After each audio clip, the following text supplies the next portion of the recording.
Good evening. This is Akashvani. I'm Anuja Kumar with the news at 9.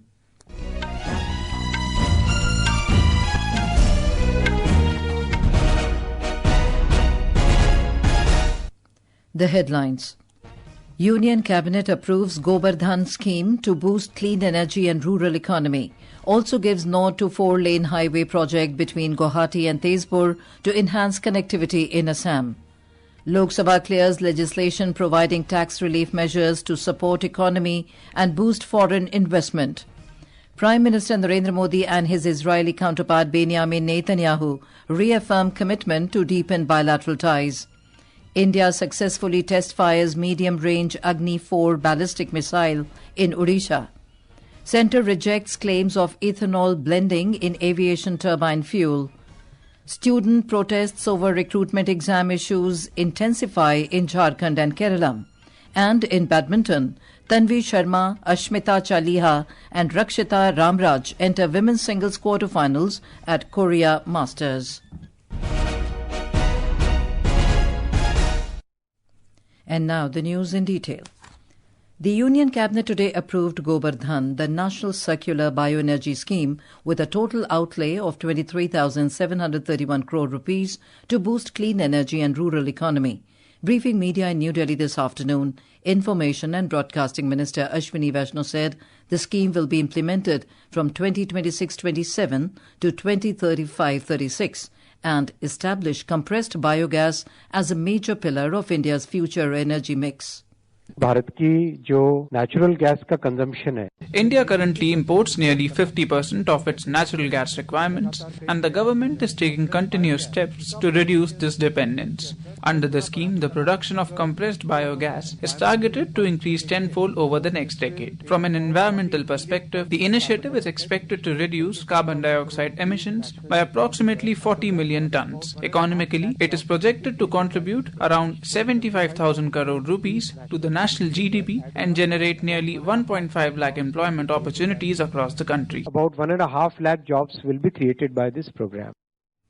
Mr. Vaishnaw said the Cabinet Committee on Economic Affairs has also approved the construction of 4-lane highway from Guwahati to Tezpur along the National Highway 15 in Assam.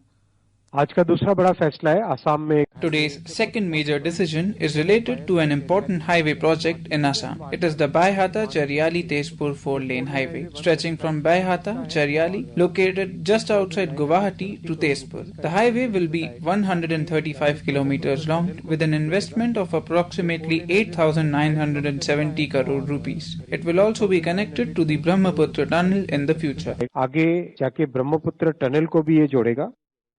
On Cabinet's approval of Govardhan scheme, Prime Minister Narendra Modi in a social media post said the decision is a vital step towards clean energy, rural prosperity and realizing the country's collective dream of becoming a self-reliant nation. Further, the Prime Minister highlighted the Guwahati-Tezpur corridor project in Assam will reduce travel time, improve road safety and ease congestion through major bypasses at various locations. The Parliament has passed the Appropriation No. 3 Bill 2026, with the Rajya Sabha returning the legislation to the Lok Sabha after a discussion. The Lok Sabha had already passed the bill. When the House assembled at 2:45 p.m. after the second adjournment, Finance Minister Nirmala Sitharaman moved the bill for consideration and return. Replying to the debate, Finance Minister Sitharaman said the government has sought approval for excess expenditure incurred during the financial year 2023. Referring to concerns raised by members regarding Jammu and Kashmir, Ms. Sitharaman assured the House that the government has extended substantial financial and administrative support to the Union territory after the abrogation of Article 370 in 2019. Article 370 getting abrogated also proves the point, since J&K is an integral part of India, inclusive of those which are occupied by Pakistan illegally. We will ensure that the people of J&K are supported and taken care of because we are all part of one country. After completing the business, the Rajya Sabha was adjourned for the day. Earlier, both houses of parliament witnessed repeated adjournments following ruckus by opposition members over several issues, including the alleged police action during students' protest over NEET paper leak issue.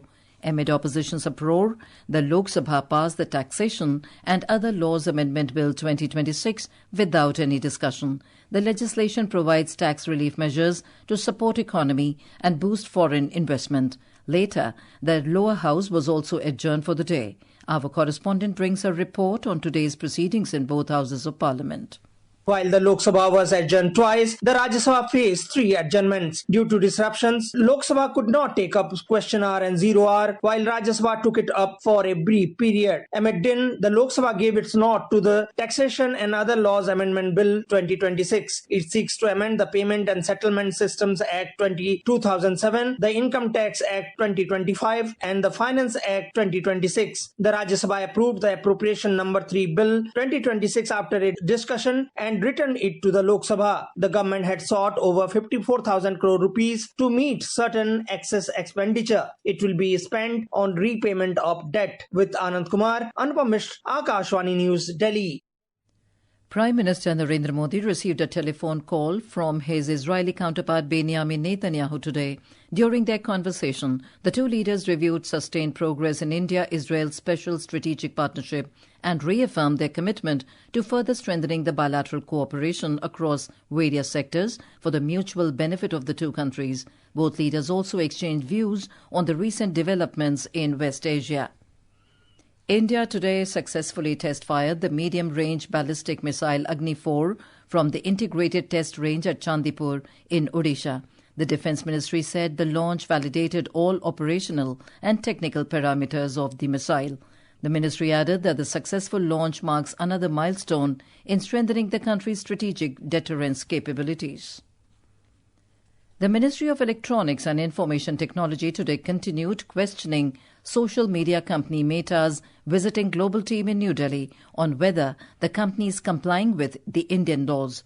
Official sources said platforms operating in India cannot function solely under US laws and that the discussions were aimed at understanding technical aspects of compliance.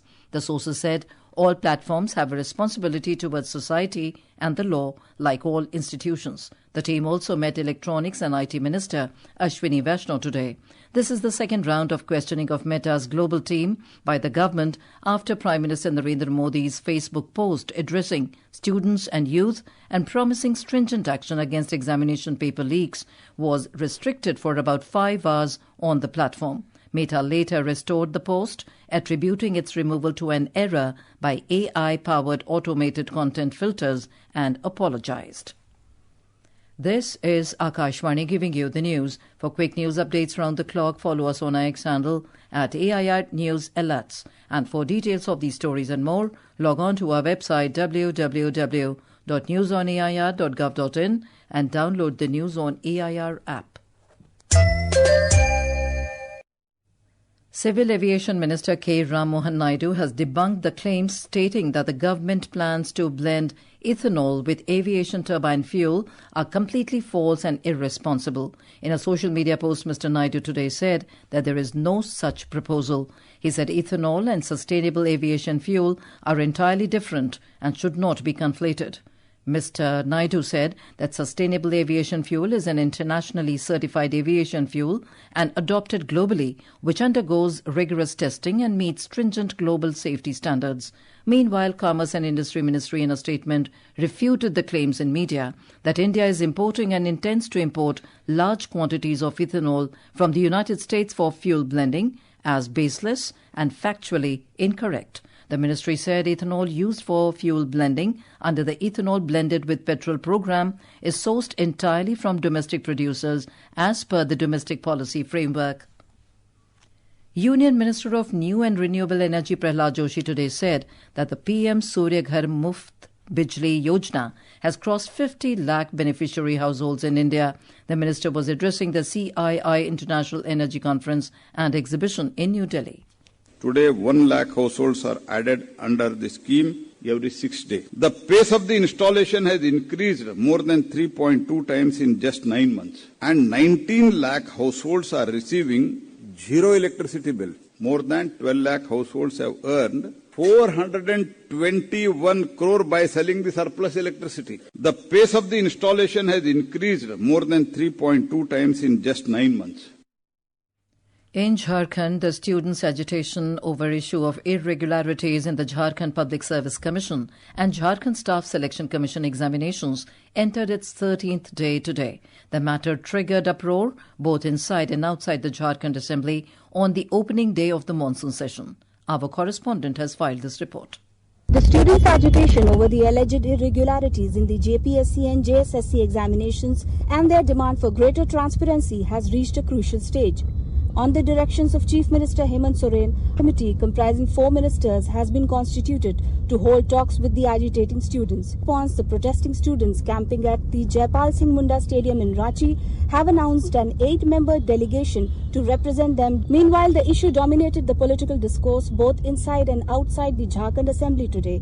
Led by Leader of Opposition Babulal Marandi, BJP and NDA legislators staged a protest demanding a CBI inquiry into the alleged irregularity. On the other hand, Minister Sudhir Kumar and Rural Development Minister Deepika Pandey Singh said that the proposed dialogue with the students would be conducted in a transparent manner and the demand for a CBI inquiry would also be considered. Mehwish Rahman, Akashvani News, Ranchi.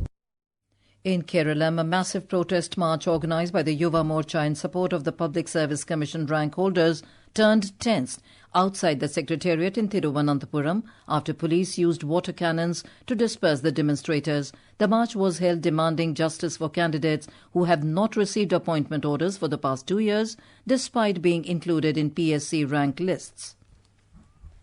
The Bombay High Court today sentenced former Tehelka editor Tarun Tejpal to 10 years of rigorous imprisonment in the 2013 sexual assault case involving a former junior colleague. The court also imposed a fine of 10,21,000 rupees on him, which would be paid to the victim. A high-level meeting of BRICS industry and trade ministers began in Jaipur today under India's chairmanship. Union Commerce and Industry Minister Piyush Goyal is attending the meeting along with representatives of BRICS countries. Speaking to media at Jaipur Airport, Mr. Goyal said the meeting is significant ahead of the BRICS summit to be held in New Delhi in September under the chairmanship of Prime Minister Narendra Modi. Information and Broadcasting Secretary Chandra Kumar today announced that the BRICS Film Festival will be held alongside the International Film Festival of India in November this year. Mr. Kumar was speaking at the opening ceremony of the 2-day BRICS Waves Bazaar in Mumbai. The event, being held under India's BRICS presidency, brings together over 500 delegates from BRICS members and partners from 21 countries with an aim to create stronger pathways for collaboration across sectors. Benchmark domestic equity indices ended in positive zone for the second straight session today. The Sensex gained 374 points to close at 78,955. The Nifty rose marginally by 11 points to settle at 24,636.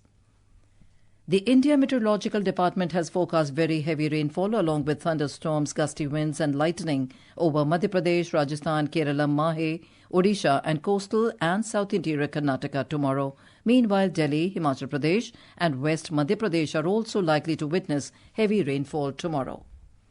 On to sports. In badminton, India's Tanvi Sharma, Ashmita Chaliha and Rakshita Ramraj have progressed to the women's singles quarterfinals at the Korea Masters in Assam. Tanvi defeated compatriot Shreyansi Valishetty in the pre-quarterfinals. Ashmita beat home favourite Kim Min-ji, while Rakshita overpowered Japan's Manami Suizu. In the men's doubles pre-quarterfinals, the Indian duo of Prithvi Krishnamurti Roy and Krishna Prasad Garaga advanced to the last 8, defeating a South Korean pair. And now, before we end the bulletin, the headlines once again. Union Cabinet approves Govardhan scheme to boost clean energy and rural economy. Also gives nod to 4-lane highway project between Guwahati and Tezpur to enhance connectivity in Assam. Lok Sabha clears legislation providing tax relief measures to support economy and boost foreign investment. Prime Minister Narendra Modi and his Israeli counterpart Benjamin Netanyahu reaffirm commitment to deepen bilateral ties. India successfully test fires medium-range Agni-4 ballistic missile in Odisha. Centre rejects claims of ethanol blending in aviation turbine fuel. Student protests over recruitment exam issues intensify in Jharkhand and Kerala. And in badminton, Tanvi Sharma, Ashmita Chaliha and Rakshita Ramraj enter women's singles quarterfinals at Korea Masters. That is all in the news at 9. Good night.